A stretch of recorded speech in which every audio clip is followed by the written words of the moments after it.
When you have faith in God, you don't need to worry about the future.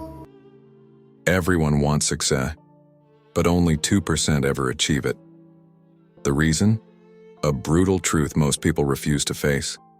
Watch till the end to discover what separates the few from the many. So let's start. Ryan and David had been best friends since childhood. They grew up in the same neighborhood, walked the same streets, and shared the same dreams. Both wanted to escape their struggles, build a better life, and prove to the world that they were meant for more. One evening, as they sat under the old street lamp, an elderly man, someone everyone in town called the Wise One, overheard their conversation. He smiled and said, "The road to success is a lonely one. Most don't make it."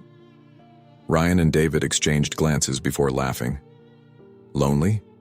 They couldn't imagine a life where they weren't side by side. "We'll prove you wrong," Ryan grinned. "Yeah, we'll succeed together," David added. But what they didn't realize was that life had already started pulling them toward two very different paths. As time passed, Ryan and David found themselves standing at a crossroads, one they never thought would separate them. Ryan chose the safe route.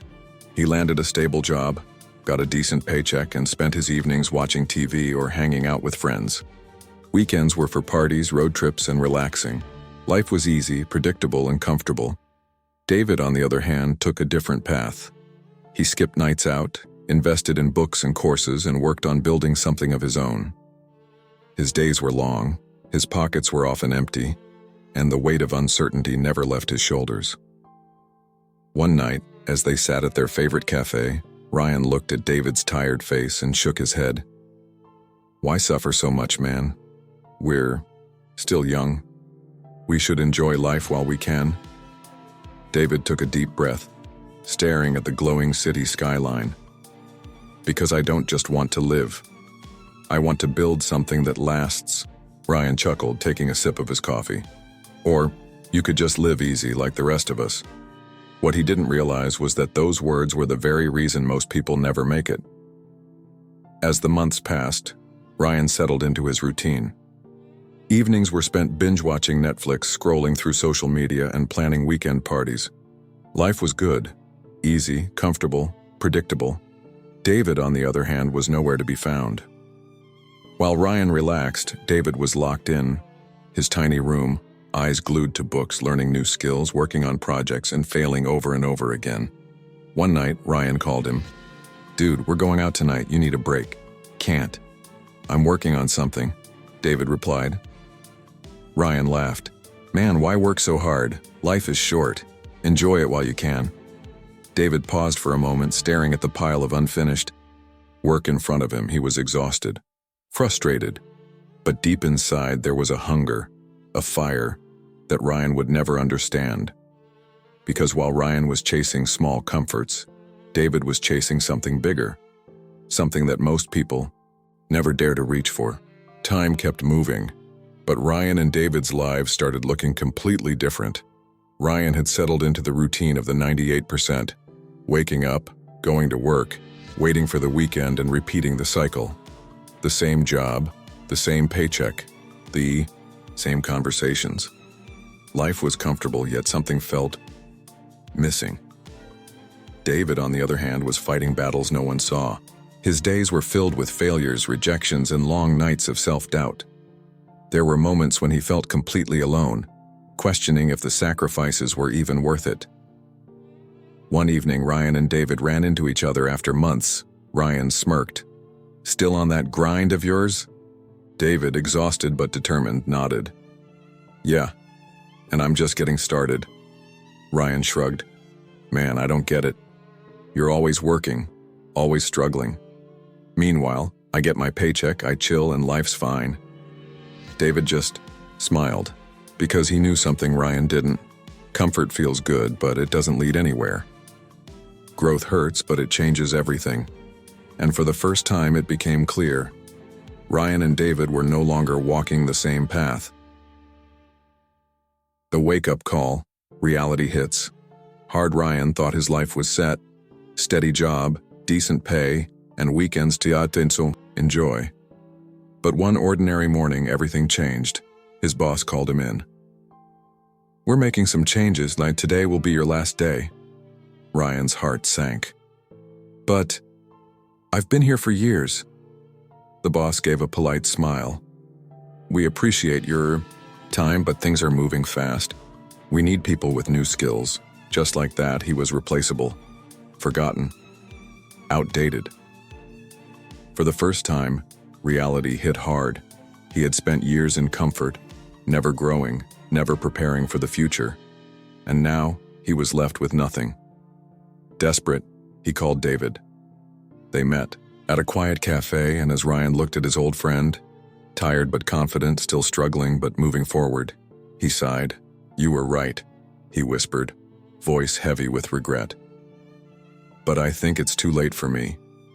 David leaned forward, eyes filled with something Ryan hadn't seen before. Strength, purpose, direction. "It's never too late," David said. "Unless you decide it is." Ryan sat in his dimly lit apartment staring at job rejection emails piling up in his inbox. Self-doubt crept in. Maybe he should just settle. Find another average job. Accept that his dreams were never meant to happen. "Maybe this is just life," he muttered to himself. Meanwhile, David faced something even worse. After years of grinding, after endless failures, he was finally close to his breakthrough. A major investor had promised to back his project. It was his chance, his moment. Then, betrayal. The deal fell apart. The investor backed out at the last second, leaving him with nothing. Years of effort, gone. David sat alone, staring at his empty bank account. The pain was unbearable. The thought hit him. Was Ryan right? Is this all just pointless? Most people would quit here. 98% do. But then something shifted. David clenched his fists. No. Not after everything. Instead of breaking, he pushed even harder. He worked twice as much. He learned twice as fast. He knocked on doors until someone finally said yes. And in that moment, David became part of the 2%. Years of sleepless nights, countless failures, betrayal, doubt. But then, it finally happens. David's idea takes off. The business that once seemed impossible is now thriving. His name is everywhere. Interviews, headlines.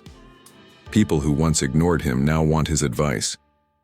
Meanwhile, Ryan watches from the sidelines, stunned.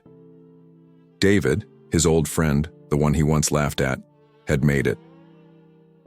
Ryan scrolls through his phone, seeing pictures of David at events, traveling, speaking to crowds. The difference between them is undeniable. It wasn't luck. It was the price David paid. Ryan whispers to himself, "That could have been me."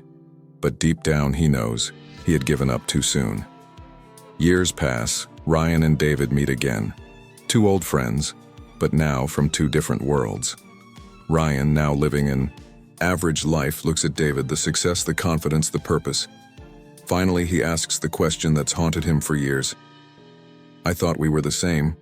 What did you do differently?" David looks at him, then simply says, "I suffered longer. I failed more. I never stopped." Ryan lowers his head, realizing the truth. Success was never about luck. It was about endurance. Ryan sits alone, deep in thought. Regret weighs on him like a heavy chain. He had the same chances, the same dreams, but when the struggle got tough, he chose comfort. Now, years later, he sees the cost of that choice. But then, a thought creeps in. Is it really too late? He looks at David, who once stood exactly where he is now, broke, lost, doubted. But David never stopped. Ryan's heart pounds. He has a choice. Accept his fate as part of the 98%, or fight for a second chance even if he's years behind. The clock is ticking. He takes a deep breath, staring at the road ahead. Does he rise or remain stuck? The answer? That's up to him. In the end, it was never about talent. It was never about luck. It was always about who could suffer longer. David wasn't the smartest. He wasn't the luckiest. He wasn't born into wealth or given an easy path. He just refused to quit. Ryan looks around and sees it everywhere. People with dreams but no patience. People who want the reward but aren't willing to endure the pain that comes first. And that's why only 2% succeed. Because most people want success until it requires suffering.